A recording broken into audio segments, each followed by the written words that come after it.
Oh, don't do that. Alex. No, I think it's bull. Them two have lips.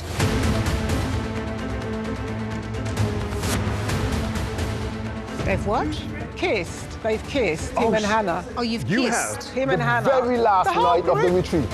Okay, so let's talk about possibly the messiest commitment ceremony in MAFS UK history. I want to say is I feel sorry for every single person that was sat on the sofa in production, behind the scenes, because that commitment ceremony would have been filmed over about 10 hours. And let me tell you, people's frustrations were definitely showing. I find him quite weak-willed.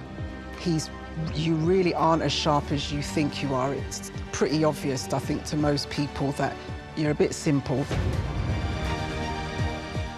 And honestly, I never thought I'd say this, but Rochelle had me with her speech right up until the point that she called Orson simple, because I think she overstepped the mark there.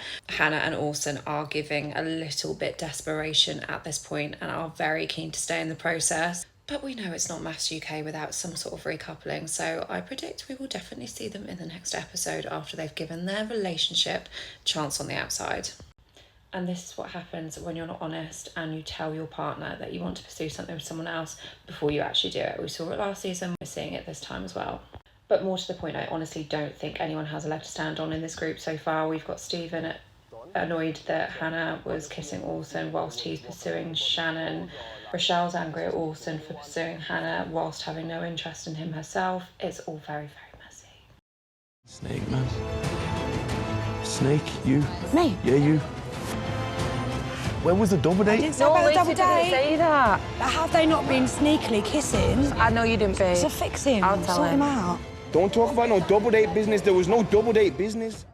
We also finally see Alex's true colours in this episode, where he is being incredibly disrespectful and argumentative to the women in particular, and then trying to reconcile it with their husbands. Very shady, and it looks like we've finally got confirmation that he and Holly are the couple that have been rumoured to leave the experiment halfway through. We've had a sneak peek of next episode and it looks like they are on their way out, and I would bet my bottom dollar that it's probably got something to do with his behaviour behind the scenes. I don't think you needed to turn to Rochelle and say you're talking and then get to Lacey, oh, you snake. There's certain ways of addressing things calmly. Look, you know what, Rochelle, it weren't a double date. This happened. You don't need to attack. And I've sat here and I've watched you attack the women either end. Me off. Thank God for Sasha for stepping up to the plate and calling Alex on his behaviour, because it doesn't seem like any of the men in that room were willing to do so. And very disappointed in Ross for not standing up for her. I can understand that you don't want to get in drama, but you have applied to be on MAFS UK. There's going to be a huge amount of drama, and it looks like their relationship is set to implode in the next episode.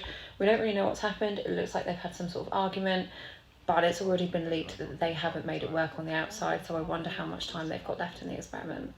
And then I really just wanted to touch on Christina and Kieran. I thought it was an incredibly brave sofa chat, and I think it's hard for Kieran to be so honest, and also very difficult for Christina to hear him talking about her PMDD in that way. I know probably a lot of people are wondering why that hasn't necessarily been shown on camera, but I think production and all involved have probably made the right decision and chosen to keep those sorts of things away from the public eye. So much love to that couple, because honestly their emotion and their authenticity is really coming through. After all the chaos in this episode, I'm really intrigued to see how it all unfolds tomorrow.